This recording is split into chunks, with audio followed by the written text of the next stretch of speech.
Assalamualaikum warahmatullahi wabarakatuh. Bismillahirrahmanirrahim. Alhamdulillahilladzi qala fi kitabihil karim. A'udzu billahi minasyaitonir rajim. Bismillahirrahmanirrahim. Alladzina yunfiquna fis sarra wad dharra wal kadhiminal ghaidha wal 'afina 'anil nas. Wassalatu wassalamu ala Rasulillah sallallahu alaihi wasallam al-qail la taghdab falakal jannah. Para jamaah kaum muslimin salat zuhur yang dirahmati oleh Allah Ta'ala, alhamdulillah siang ini kita bisa menegakkan salat dengan berjamaah. Mudah-mudahan semua amal soleh kita diterima oleh Allah dan semua dosa-dosa kita diampuni oleh Allah Ta'ala, sehingga kita nanti manakala diambil nyawa kita, dicabut nyawa kita dalam keadaan diridhoi dan bisa mengucapkan kalimat tauhid la ilaha illallah. Bapak Ibu yang kami hormati, siang ini kita akan membahas tentang ghadab ataupun marah. Allah Ta'ala sudah memuji dalam ayat yang saya baca tadi, yaitu termasuk kriteria sifat orang muttaqin dalam ayat ini adalah orang yang mampu menahan marah. Wal kadhiminal ghaidha. Jadi orang yang menahan marah itu adalah perilaku orang yang bertakwa, atau orang yang bertakwa ini harus memiliki sifat yang menahan marah. Jadi ya, semua orang itu memang punya marah, tetapi kalau kita punya ilmu, maka marah itu kita tahan supaya menjadi orang yang bertakwa. Wal kadhiminal ghaidha pertama. Kalau sudah ditahan marah itu, kemudian kita wal afina 'anin nas, pemaaf. Jadi marah tidak dilanjutkan, tetapi ditahan dan segera dihilangkan dengan memaafkan. Ini tidak akan menjadi penyakit. Sebab kalau kita sering marah, nahan marah, kemudian marah lagi, nanti kita akan jatuh sakit kalau tidak diikuti dengan pemaaf. Ini sifat yang mulia di dalam Islam dan kita termasuk orang yang muttaqin. Kemudian hadis Nabi Muhammad SAW pernah ditanya oleh beberapa sahabat dan berulang kali ditanyakan. Termasuk pertama hadis ini, ya Rasul, tunjukkan kami sebuah amalan yang bisa kalau saya lakukan saya masuk surga. Dullani ala amalin idza amiltuhu dakhaltu al jannah.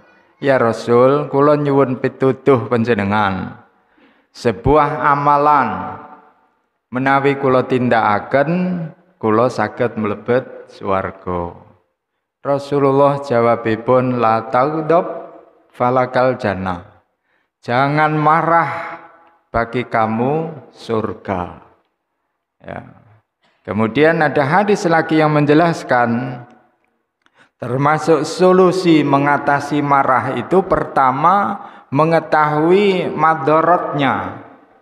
Rasulullah dawuh, orang itu kalau sudah marah, maka detak jantung itu akan semakin cepat, kemudian memompa darah ke atas, ke otak, itu semakin deras, kemudian otot yang ada di leher itu semakin membesar, karena itu otot besar yang ada di leher kita ini, kanan kiri ini.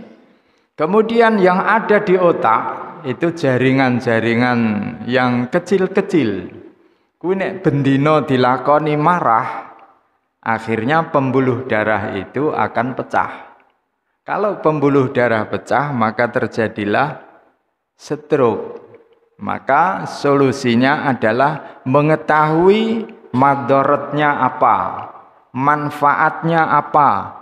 Kemudian solusi mengatasinya jauh sekali, ya. Rasulullah memberikan arahan supaya kita tidak marah. Kalau terpaksa marah, maka harus segera diselesaikan dengan sifat pemaaf. Ya, diselesaikan dengan sifat pemaaf dan mengetahui bahwa segala sesuatu yang terjadi itu telah ditakdirkan oleh Allah Ta'ala. Kalau itu dipahami, kenapa marah? Wong ini sudah ditakdirkan oleh Allah. Apapun yang terjadi, baik itu yang kecil sampai kejadian yang besar, kalau ini dipahami, maka akan bisa mengatasi kita tidak sering marah. Ya, kalau sudah sering marah, yaitu tadi nanti pecah pembuluh darah itu atau tersumbat. Kalau itu maka malapetaka bagi kesehatan kita. Sehingga kita kalau tidak marah jadi pemaaf, nanti jalan menuju surga itu akan lebih mudah. Seperti penjelasan Nabi tadi, ya, la taghdab falaka al jannatu. Jangan marah, maka bagi kalian adalah surga. Matanya memerah, ya, orang marah itu hadisnya ada itu, ya. Jadi kalau sudah marah, detak jantung itu semakin cepat dan aliran darah semakin deras. Kemudian otot dua yang ada di leher itu semakin besar, wajahnya merah, matanya merah. Kemudian Nabi menjelaskan tidak ada kalimat yang keluar dari orang yang marah itu mengandung kebaikan. Kalau seseorang marah, maka semua yang keluar dari mulut ini akan tidak ada manfaatnya sama sekali. Karena disertai dengan marah, tidak dipikir oleh otak, tidak dirasakan oleh hati kita. Ini petunjuk dari Nabi kita, Nabi Muhammad SAW. Jadi afat bahaya daripada marah itu sedemikian rupa bahayanya. Kemudian Rasulullah menjelaskan siapa orang yang cerdas. Atadri manil kayis.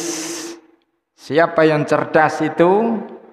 Orang yang memikirkan setelah hidup ini kita akan masuk, melewati kematian, akan masuk alam akhirat. Oleh sebab itu tidak bisa diselesaikan dengan marah. Tidak bisa diselesaikan dengan marah. Dan termasuk penjelasan Nabi, orang yang kuat itu adalah bukan yang menang gontok-gontokannya, tetapi orang yang bisa yamliku nafsahu, yang bisa menahan hawa nafsunya, yang bisa mengendalikan hawa nafsunya. Karena marah itu, Bapak Ibu semua, itu adalah perangkap setan, alat setan untuk menyesatkan Bani Adam. Bani Adam supaya tergelincir dari jalan kebenaran, maka di antara cara setan untuk menyesatkan Bani Adam itu adalah lewat marah. Dan marah ini setan bisa menggoda Bani Adam lewat aliran darah. Inna syaitana la yajri min ibni Adam majrad dam. Jadi setan bisa menggoda kita lewat aliran darah. Ya, maka mulai kita makan dan minum itu harus memulai dengan bismillah, diakhiri dengan alhamdulillah. Kalau itu semua kita lakukan berdasarkan petunjuk-petunjuk Nabi, maka insya Allah kita akan selamat dan diselamatkan oleh Allah dari mara bahaya marah itu. Jadi sekali lagi kita semuanya itu punya bibit marah, itu punya, tetapi bisa diredam itu hanya dengan ilmu, mengetahui apa manfaat dan apa yang membahayakan. Kalau kita sudah marah terus ya stroke. Kalau sudah stroke kan kita mau amal soleh kan tidak maksimal begitu. Dan kita diperintah untuk menjaga kesehatan itu lewatnya berbagai macam, termasuk pola makan, kemudian olahraga, kemudian yang paling penting mengetahui agama. Ya, kalau kita sehat, kemudian kita ngerti agama, jangan cepat marah, tetapi ditahan. Dan kalau terjadi marah, maka kita segera memberikan maaf. Kemudian solusi untuk obat daripada marah itu, Rasulullah SAW menjelaskan, kalau kalian di antara kalian itu sedang marah, maka bacalah satu, A'udzubillahi minasyaitonirrajim, insya Allah akan reda. Kemudian alih posisi, kalau marah itu sedang kita berdiri, maka duduklah. Persilahkan untuk duduk. Kalau duduk belum bisa sembuh, maka silahkan berbaring. Maka tensi itu nanti akan segera turun dan tidak marah lagi. Dan termasuk solusi keharmonisan di dalam rumah tangga itu, kalau istri kita sedang marah, maka obatnya yang suami diam. Ini kalau istri marah, suami diam, terus direnungkan dan dirubah, dan segera mengakui kesalahan dan mohon maaf terhadap istri, dan begitu sebaliknya. Insya Allah dengan ilmu agama ini, artinya ilmu yang dari Al-Quran dan Sunnah Nabi ini, akan membimbing kita ke jalan yang lurus, yang benar, dan kita akan selamat. Saya kira penjelasan tentang ghadab atau marah kita cukup sekian. Mudah-mudahan Allah Ta'ala memberi tambahan ilmu sehingga kita bisa mengamalkannya, sehingga terciptalah di dalam keluarga juga harmonis, di dalam masyarakat kita saling memaafkan. Itulah nanti terjadi kerukunan, persatuan yang menjaga keharmonisan hidup kita di dunia ini, sehingga kita selamat. Subhanakallahumma bihamdika asyhadu an la ilaha illa anta astaghfiruka wa atubu ilaik. Wassalamualaikum warahmatullahi wabarakatuh.